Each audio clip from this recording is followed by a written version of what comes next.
Selamat malam para pelanggan Bude Yanti yang hobinya mancing di kolam Pak Yanto. Pada saat ini Pak Yanto akan kembali melanjutkan sebuah cerita tentang perjalanan cucu Monton yakni Babang Tamfan Xiaoyan. Saat ini kita kembali diperlihatkan dengan kemunculan Zenny di saat-saat kritis Xiaoyan. Lalu ditatap oleh Zenny, tentu saja Xiaoyan tiba-tiba merasa malu dan jantungnya pada saat ini melonjak sedikit karena kekecewaan. Xiaoyan pun tersipu dan mencoba menjelaskan, tetapi Zenny pada saat ini segera memasukkan segenggam pil ke dalam mulut Xiaoyan. Setelah itu Zenny pun segera menyerahkan Xiaoyan kepada Nan Erming sebelum akhirnya berbalik menatap ke arah kepala klan Yao. Di sisi lain kepala klan Yao memandang ke arah Zenny yang terbungkus sempurna dengan gaun hijau dan mengerutkan kening. Dirinya pun segera bertanya, mengapa Nona Zenny berada di sini? Pada saat ini Zenny mengira bahwa ketua klan Yao akan membunuh Xiaoyan, sehingga tatapan mata Zenny pada saat ini dipenuhi dengan kemarahan dan balik bertanya, apakah Zenny tidak boleh datang? Menanggapi hal tersebut kepala klan Yao pun segera berkata, apa yang Nona Zenny bicarakan?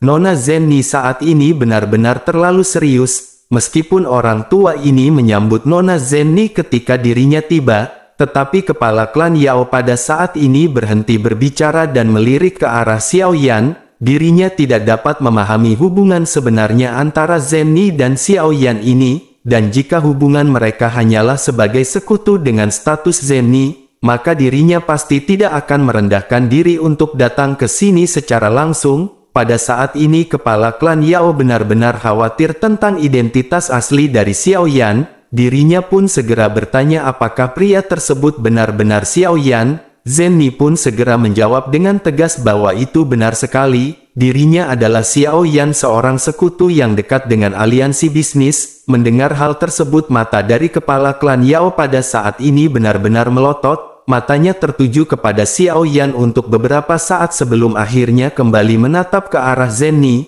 Dirinya pun segera berkata dengan ringan, ternyata pria ini adalah Xiaoyan yang terkenal di benua Dodi. Dirinya tidak bermaksud untuk membunuhnya, tetapi dirinya telah melukai anggota dari klan Yao sebelumnya. Selain itu dirinya juga tidak bisa membuktikan identitasnya, maka tetua klan Yao hanya ingin menjadikannya sebagai tamu klan untuk sementara waktu. Mendengar bahwa tetua klan Yao tidak berniat untuk membunuh Xiaoyan, tentu saja kemarahan Zenny pada saat ini sedikit mereda. Zenny pun segera bertanya, jika Xiaoyan tidak bisa membuktikan identitasnya, apakah kepala klan Yao harus benar-benar melakukan hal tersebut? Kepala klan Yao pada saat ini benar-benar telah memukuli Xiaoyan dengan serius. Tentu agresivitas Zenny ini membuat tetua klan Yao sedikit marah. Meskipun dirinya takut dengan kekuatan di belakang Zenny, namun itu tidak berani bahwa ketua klan Yao takut kepada Zenny. Sehingga nada bicara dari kepala klan Yao pun pada saat ini tiba-tiba menjadi dingin. Dirinya berkata bahwa banyak juga anggota dari klan Yao yang terluka oleh Xiaoyan. Namun semuanya sudah terjadi seperti ini dan biarkanlah berlalu.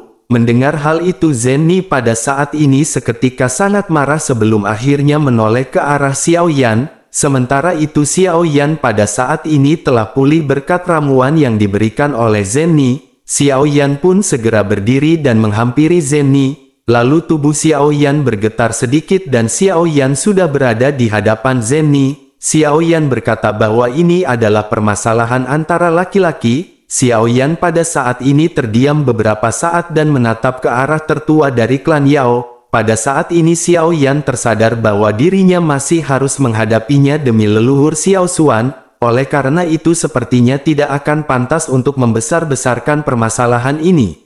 Xiaoyan pun segera menangkupkan tangannya dan berkata dengan lembut tetapi tegas. Xiaoyan berkata bahwa dirinya yang bernama Xiaoyan dan klan Yao tidak memiliki kebencian sedikit pun. Semua yang terjadi sebelumnya di sini hanyalah sebuah kesalahpahaman. Oleh karena itu Xiaoyan setuju dengan pendapat dari kepala klan Yao untuk membiarkan saja semua ini berlalu tanpa sebuah jejak. Pada saat Zenny yang melihat punggung Xiaoyan pun memahami pemikiran dari Xiaoyan, dirinya pun menghela nafas dengan sedih dan pada saat ini tidak lagi bersikeras. Sementara itu di sisi lain tetua klan Yao pada saat ini sedikit terkejut. dirinya merasa emosional karena seluruh permasalahan ini memang kesalahan dari klan Yao. Namun tanpa diduga bahwa Xiao Yan adalah pria yang mampu melepaskan permasalahan ini, kepala klan Yao pun memandang Xiao Yan yang memiliki sedikit niat baik di matanya. Ketua klan Yao pun mengangguk dan menjentikkan jarinya. Dirinya berkata bahwa dirinya akan memberikan obat untuk Xiao Yan yang pada saat ini terluka. Bersamaan dengan itu beberapa pil merah segera terbang ke arah Xiao Yan. Kemudian aroma obat yang samar segera menyebar dan jelas ini adalah ramuan bermutu tinggi. Xiao Yan pun segera melihat ramuan yang dikeluarkan oleh tetua klan Yao dengan penuh minat. Xiao Yan segera menyadari bahwa ini adalah ramuan kelas 5. Namun pada saat ini Xiao Yan segera menjentikkan pil tersebut ke belakang dengan senyum tipis. Xiao Yan pun berkata dengan santai di bawah tatapan heran kepala klan Yao. Xiao Yan berkata bahwa dirinya mengerti hati kepala klan Yao, tetapi Xiao Yan pada saat ini memiliki permasalahan yang serius. Xiao Yan bisa pulih setelah beristirahat beberapa hari, oleh karena itu tidak perlu menyia-nyiakan obat dari tetua Yao. Melihat Xiao Yan yang pada saat ini memiliki wajah yang tenang, tetua klan Yao pun sedikit mengerutkan keningnya, matanya melihat ke atas dan ke bawah ke seluruh tubuh Xiao Yan. Mata dari kepala klan Yao pada saat ini benar-benar semakin terkejut. Dirinya melihat Zenni memberikan Xiao Yan pil dengan matanya sendiri. Meskipun tubuh Xiao Yan masih relatif lemah, namun Xiao Yan pada saat ini benar-benar dapat bergerak bebas. Kepala klan Yao pun pada saat ini bergumam, sungguh pil yang menentang surga. Mau tidak mau dirinya memiliki pandangan yang tinggi kepada Xiao Yan, mengingat Xiao Yan terkenal di benua Dodi. Selain itu yang paling mengejutkan kepala klan Yao pada saat ini adalah kekuatan spiritual Xiao Yan sudah berada di keadaan puncak tingkat di mata kepala klan Yao pada saat ini benar-benar sedikit berapi-api dan butuh waktu yang lama baginya untuk pulih. Sementara itu di sisi lain Xiao Yan menoleh ke arah Zenni dan bertanya apa yang Zenni lakukan di sini. Zenni pun melirik ke arah Xiao Yan dan menjelaskan semua yang dirinya rasakan. Setelah itu Zenni segera menoleh kembali kepada kepala klan Yao dan mulai membuka mulutnya. Zenni berkata sejujurnya Xiao Yan datang ke sini kali ini untuk mencari metode rahasia. Tertua dari klan Yao pun pada saat ini sedikit tercengang dan bertanya, metode rahasia apakah yang dicari di klan Yao? Kepala klan Yao tidak menyangka bahwa yang diminta Xiao Yan ini adalah metode rahasia. Sementara itu di sisi lain Xiao Yan pada saat ini juga menyadari bahwa metode rahasia tentu saja tidak akan disebarkan ke orang luar. Jika tidak maka metode tersebut bukan lagi metode rahasia. Namun pada saat ini Xiao Yan benar-benar harus berusaha dan segera membuka mulutnya untuk bertanya. Xiao Yan pun bertanya jika ketua klan Yao ingin menyelamatkan hidup seseorang apakah ada yang bisa dilakukan oleh klan Yao. Sebelum Xiao Yan datang ke sini seseorang telah memberitahu Xiao Yan bahwa klan Yao memiliki metode rahasia yang dapat menyelamatkan nyawa. Menanggapi hal tersebut tertua dari klan Yao pun menyipitkan matanya ke arah Xiao Yan beberapa kali. Dirinya pun segera berkata, jika seseorang memberitahu Xiao Yan apakah Xiao Yan akan percaya? Mendengar perkataan tersebut Xiao Yan pun memarahi Zhan Lao di dalam hatinya.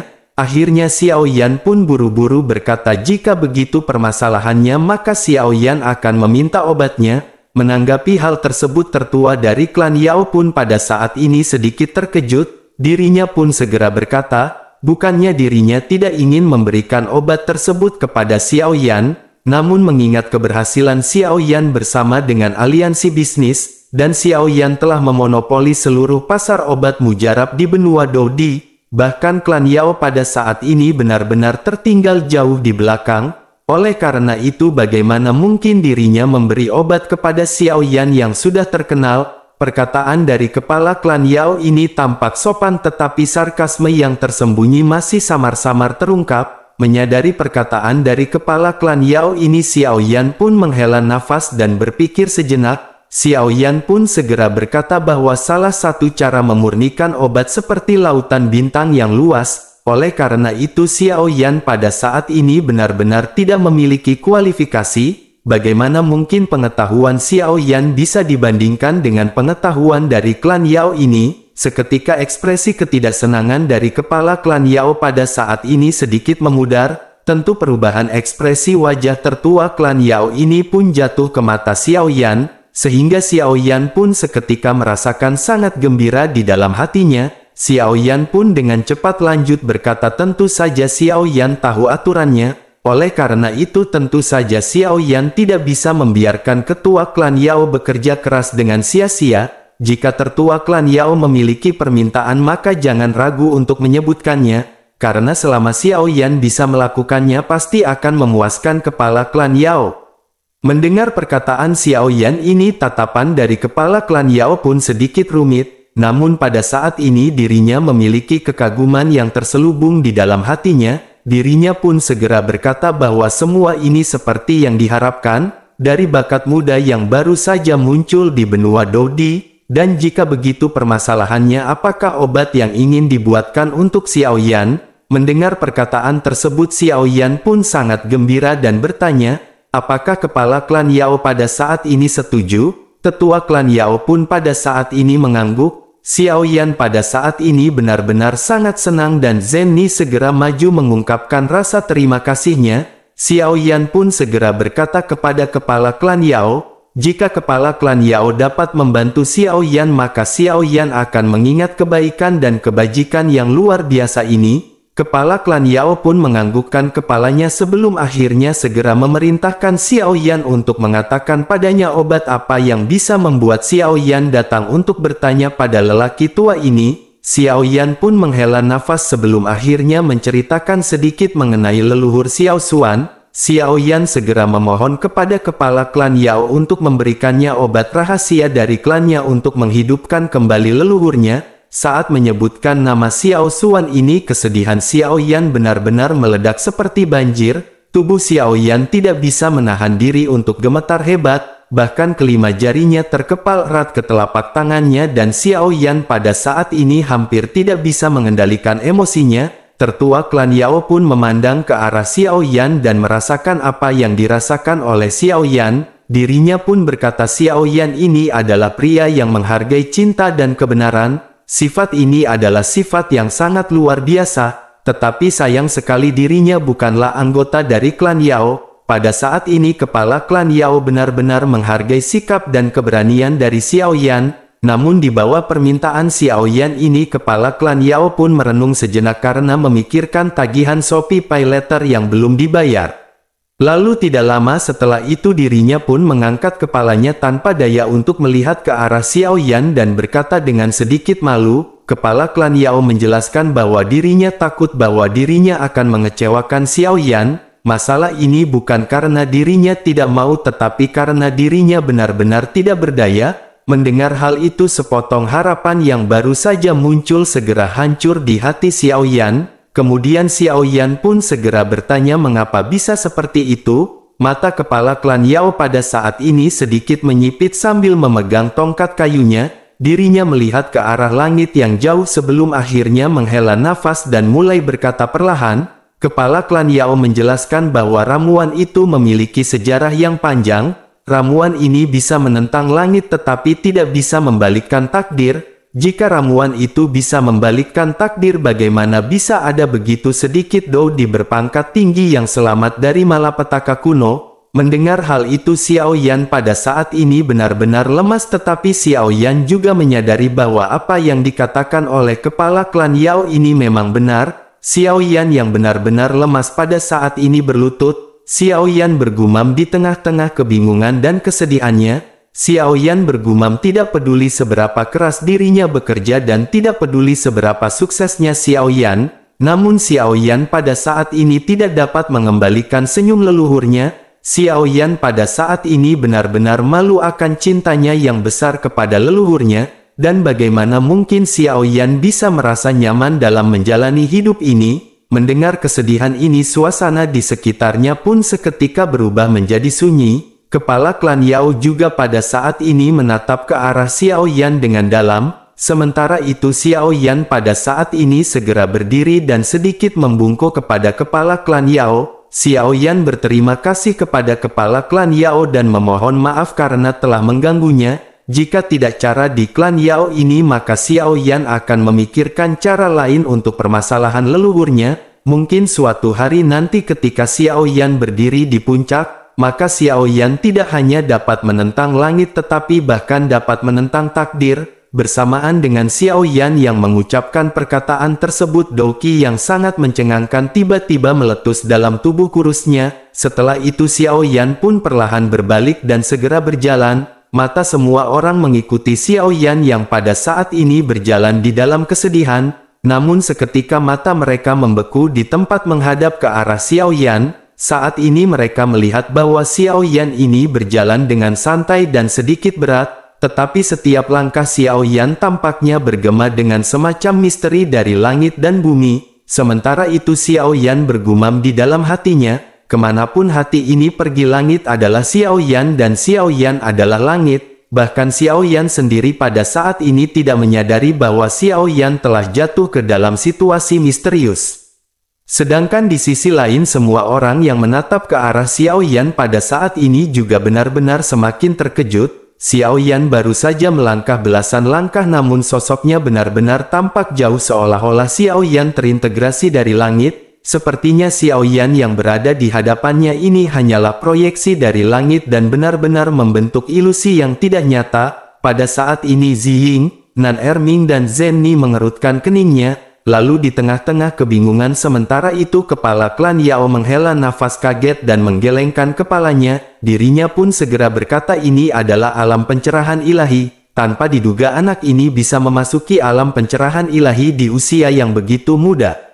Menanggapi perkataan dari kepala klan Yao ini mata Zhen Ni seketika berbinar. Zhen Ni pun segera bertanya, apakah kepala klan Yao yakin Xiao Yan telah memasuki kondisi pencerahan ilahi? Kepala klan Yao pun segera berkata bahwa dirinya tidak pernah salah, karena ini memang kondisi pencerahan ilahi dan kondisi ini benar-benar jarang terjadi. Bahkan kepala klan Yao ini hanya memasukinya sekali selama hidupnya. Selain itu kondisi tersebut hanya bertahan selama 3 detik. Namun pada saat ini Xiao Yan sudah melewati 7 detik dan masa depannya pasti tidak akan terbatas. Pada saat ini apakah semua orang tahu dari manakah sumber Douqi itu berasal? Tetua klan Yao menunjuk ke arah langit dan bumi dan berkata bahwa Douqi berasal dari langit dan bumi dan akan kembali ke langit dan bumi. Menumbuhkan Douqi berarti mengolah kekuatan asli dari langit dan bumi. Lalu yang disebut keadaan pencerahan spiritual ilahi ini adalah keadaan sumber aslinya.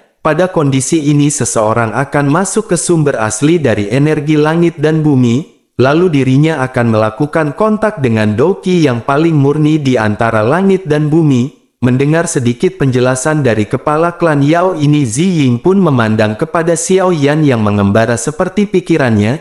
Dirinya pun segera bertanya, apakah dengan begitu maka tuan muda Xiao Yan ini adalah berkah tersembunyi? Bersamaan dengan itu sosok Xiao Yan tiba-tiba keluar dari ilusi dan berdiri di depan Ziying. Dengan ekspresi sedikit bingung Xiao Yan pun segera bertanya, apa berkah tersembunyi tersebut? Xiao Yan pada saat ini kebingungan setelah mendengar kata berkah tersembunyi. Sementara itu Ziying menangkupkan tangannya ke arah Xiao Yan dan memberikan selamat kepada Xiao Yan. Ziying berkata meskipun permasalahan mengenai leluhur pada saat ini belum terselesaikan, namun Ziying masih ingin memberikan selamat kepada tuan muda Xiao Yan karena telah memasuki kondisi alam pencerahan ilahi. Xiao Yan pada saat ini semakin bingung mendengar perkataan alam pencerahan ilahi. Xiao Yan pun bertanya, apakah alam pencerahan ilahi ini? Selain itu apa yang harus diselamatkan kepada Xiao Yan? Apalagi Xiao Yan pada saat itu memiliki pengalaman yang serupa dan Xiao Yan tidak merasakan apa-apa. Kepala klan Yao pun sedikit menjelaskan mengenai hal ini kepada Xiao Yan. Setelah mendengarkan penjelasan tersebut Xiao Yan teringat kepada teknik langit dingin. Xiao Yan pun segera berkata, jika begitu permasalahannya bolehkah Xiao Yan bertanya kepada kepala klan Yao? Saat ini Xiao Yan telah menguasai sebagian dunia dan tampaknya Xiao Yan adalah penguasa di bagian dunia ini. Apakah ini adalah sumber kekuatan ataukah sumber Douqi yang dikendalikan sampai batas tertentu? Kepala klan Yao seketika memandang ke arah Xiao Yan dengan tidak percaya dan bertanya dengan takjub, dirinya berkata bahwa itu adalah cara untuk menyimpulkan kekuatan sumbernya, namun bagaimana Xiao Yan bisa melakukan hal tersebut? Xiao Yan pun berkata bahwa dirinya menguasainya dengan tidak sengaja dan kontrolnya pada saat ini benar-benar sangat dangkal. Mendengar hal tersebut kepala klan Yao pun sedikit gemetar ketika menatap ke arah Xiao Yan. Dirinya pun menggelengkan kepalanya dengan takjub dan berkata bahwa hanya beberapa tahun Xiao Yan menjadi Dodi, namun Xiao Yan telah menyentuh ambang asal-usul dari Doqi dan memasuki alam pencerahan ilahi. Sepertinya langit sangat baik kepada Xiao Yan dan usaha yang dilakukan oleh nenek moyang Xiao Yan telah membuat Xiao Yan bangkit di masa depan. Mendengar hal itu Xiao Yan pun sedikit bersemangat. Namun jika dibandingkan dengan kebangkitan leluhur Xiao Xuan hal ini bukanlah apa-apa. Xiao Yan pun bertanya apa gunanya pencerahan ini jika Xiao Yan tidak dapat mengubah kelahiran kembali leluhurnya. Dibandingkan dengan cinta semuanya ini seperti awan yang mengambang. Demi persahabatan dan cinta bahkan pencerahan ilahi spiritual seperti ini yang diimpikan oleh banyak orang di dunia dapat dilepaskan.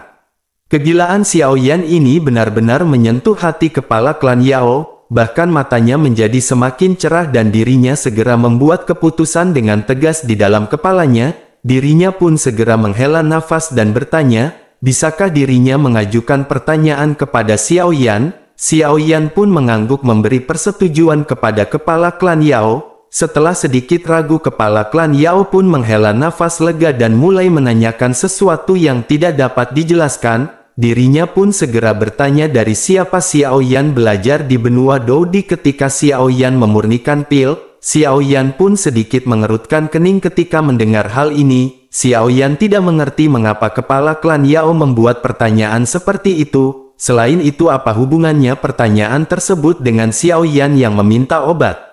Sementara itu di sisi lain Zenni tiba-tiba mengangkat kepalanya dengan senyum yang sedikit terkejut. Zenni pun segera bertanya kepada kepala klan Yao, mungkinkah kepala klan Yao memiliki hati untuk bakat Xiao Yan? Kepala klan Yao pun menyipitkan matanya ketika dirinya menatap ke arah Zenni. Wajah tuanya sedikit menjadi merah dan berkata bahwa wawasan dari Nona Zenni benar-benar sangat dalam. Zenni pun menarik nafas dalam-dalam dan dengan udara segar dirinya segera membuka mulutnya untuk lanjut berbicara. Zenni berkata bahwa teknik alkemis dari kepala klan Yao sangat mendalam dan sulit dipahami. Dengan kemampuannya kepala klan Yao juga terkenal jauh dan luas. Mereka yang datang ke sini untuk mewarisi ilmunya dapat dikatakan tidak akan mendapat tanggapan. Dan tampaknya Tuan Muda Xiao Yan harus memikirkan hal ini baik-baik. Pada saat ini Zenni menyadari bahwa kepala klan Yao tampaknya ingin menerima Xiao Yan sebagai muridnya. Meskipun Zenni tidak begitu mengerti mengapa kepala klan Yao membuat permintaan seperti itu pada saat ini, namun hal ini benar-benar hal yang sangat luar biasa. Sementara itu di sisi lain Xiao Yan pada saat ini terkejut setelah memahami perkataan dari Zenni. Xiao Yan pun segera bertanya, apakah kepala klan Yao ingin menerima Xiao Yan yang sebagai muridnya? Namun Xiao Yan segera menghela nafas dan mengucapkan terima kasih kepada kepala klan Yao. Tidak peduli seberapa bagus keterampilan alkemis Xiao Yan, pada akhirnya Xiao Yan tidak bisa membalas kebaikan leluhurnya. Xiao Yan pada saat ini benar-benar terima kasih atas perhatian dari kepala klan Yao. Mendengar perkataan dari Xiao Yan ini Zenni dan yang lainnya pada saat ini benar-benar tercengang. Mereka tidak menyangka bahwa Xiao Yan pada saat ini menolak tawaran tersebut tanpa memikirkannya. Kepala klan Yao juga pada saat ini memandang ke arah Xiao Yan dipenuhi dengan kebingungan. Dirinya benar-benar tidak menyangka bahwa Xiao Yan akan menolak penawarannya, karena mau bagaimanapun keterampilan alkemisnya benar-benar terkenal di seluruh benua, dan pada saat ini sedikit kesal dan amarah melonjak di dalam hatinya. Namun terlepas dari kemarahan di hatinya dirinya sangat enggan berpisah dengan Xiao Yan. Sementara itu pada saat ini Xiao Yan kembali berbalik dan berjalan perlahan. Kepala klan Yao pun menghela nafas dan berkata bahwa sangat sulit menemukan seseorang terlebih lagi pria yang begitu baik. Dirinya pun menghela nafas melihat Xiao Yan berjalan perlahan menjauh. Pada saat ini dirinya dipenuhi dengan kebimbangan di dalam hatinya. Akhirnya setelah ragu-ragu sejenak dengan wajah yang tegas dirinya pun segera berteriak keras ke arah Xiao Yan. Dirinya bertanya apakah Xiao Yan benar-benar tidak akan memikirkannya lagi, karena hal ini banyak hubungannya dengan membangkitkan leluhurnya. Mendengar perkataan tersebut sosok Xiao Yan pun pada saat ini seketika terkejut dan berbalik. Sosok Xiao Yan seketika melesat sebelum akhirnya berada tepat di hadapan kepala klan Yao. Lalu mata gelap Xiao Yan meledak-ledak dengan kecemerlangan yang luar biasa. Ketika Xiao Yan bertanya apakah kepala klan Yao yakin bisa menyelamatkan leluhurnya. Menanggapi keterkejutan dari Xiao Yan ini, kepala klan Yao pun menghela nafas. Dirinya segera bertanya pernahkah Xiao Yan mendengar tentang pil jiwa pembaruan yang menentang surga? Xiao Yan segera menjawab dengan sederhana ketika Xiao Yan berkata, Xiao Yan tidak pernah mendengar hal tersebut. Mendengar hal tersebut kepala klan Yao pun pada saat ini sedikit tersentak. Dirinya pun segera bertanya berapakah tingkat alkemis Xiao Yan pada saat ini. Mengapa Xiao Yan pada saat ini tidak tahu apa-apa mengenai dunia pemurnian obat? Menanggapi hal itu Xiao Yan pun berkata dengan jujur bahwa pada saat ini tingkat alkemis Xiao Yan hampir sampai ke peringkat 6. Mendengar perkataan dari Xiao Yan ini kepala klan Yao pun merasa tidak tahan di dalam hatinya. Karena dirinya benar-benar tidak percaya dengan apa yang disebutkan oleh Xiao Yan, dirinya pun segera bertanya apakah Xiao Yan sudah menjadi alkemis tingkat ke-6.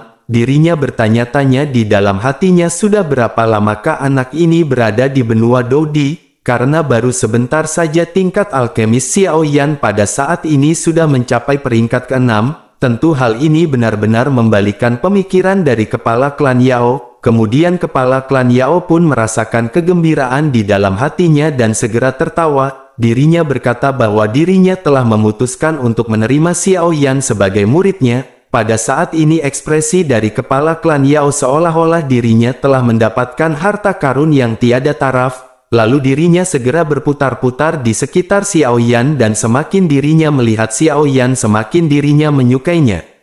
Kemudian di tengah-tengah kegembiraannya kepala klan Yao pada saat ini seperti teringat sesuatu. Dirinya bertanya-tanya mengapa Xiao Yan yang telah menjadi alkemis di tingkat ke-6 tetapi tidak pernah mendengar mengenai pil jiwa yang menentang surga ini. Sementara itu di sisi lain Zen Ni pun segera bertanya, apakah pil yang dimaksudkan oleh kepala klan Yao ini adalah pil yang berasal dari zaman kuno? Apakah ini adalah pil pembaruan jiwa yang menentang surga yang disempurnakan oleh senior dari klan Yao sebelum malapetaka kuno? Mendengar hal ini kepala klan Yao pun mengelus janggutnya dengan tangan kanannya. Kemudian ekspresi bangga seketika muncul di wajahnya dan berkata bahwa Zen Ni benar-benar memiliki pengetahuan yang luar biasa. Sementara itu Xiao Yan pada saat ini masih kebingungan mengenai hal tersebut. Melihat Xiao Yan yang pada saat kebingungan Zen Ni pun segera membuka mulutnya untuk menjelaskan. Zen Ni berkata bahwa sebelum malapetaka kuno ada seseorang alkemis yang terbaik di dunia dari klan Yao. Dikabarkan bahwa keterampilan pemurnian obat dari orang ini telah mencapai puncaknya di benua Dodi.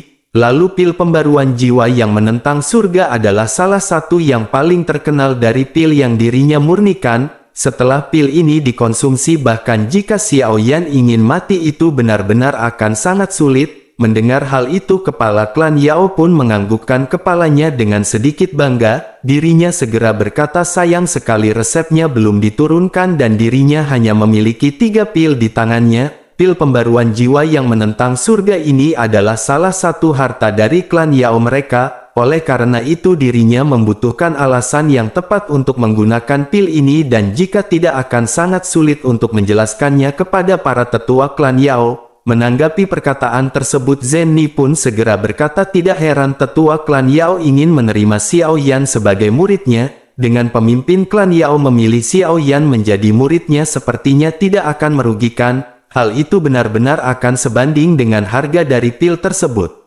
Sementara itu pada saat ini Xiao Yan pun terkejut dan mulai menyadari semua ini. Xiao Yan pun buru-buru melangkah maju dan seketika menangkupkan tangannya. Xiao Yan pun segera berkata bahwa Xiao Yan bersedia untuk menyembah tetua sebagai gurunya. Xiao Yan pada saat ini terlihat tulus ketika memohon kepada kepala klan Yao. kepala klan Yao pun pada saat ini terlihat sangat senang dan tertawa terbahak-bahak. Apalagi keinginannya benar-benar menjadi kenyataan dan dirinya pada saat ini benar-benar sangat senang, karena bagi kepala klan Yao akan sangat sulit mencari murid yang seperti Xiao Yan yang merupakan cucu Monton sekaligus MC dari Donghua ini.